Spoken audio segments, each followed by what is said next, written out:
Hello guys, welcome to our YouTube channel, and today we are going to learn how to sign in your Kijiji account.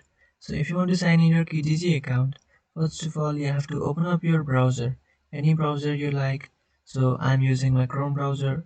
After opening your Chrome browser, you have to search for Kijiji login. After searching for Kijiji login, you will find the first option sign in. Just tap on that option, and after tapping on that option, it will take you to a page where you can sign in your Kijiji account. So in first you have to enter your email address, and in second blank you have to enter your password. So after filling your details, you have to check this option. After checking that account, in future if you want to sign in this website, it will automatically sign in your website without asking you your email or password.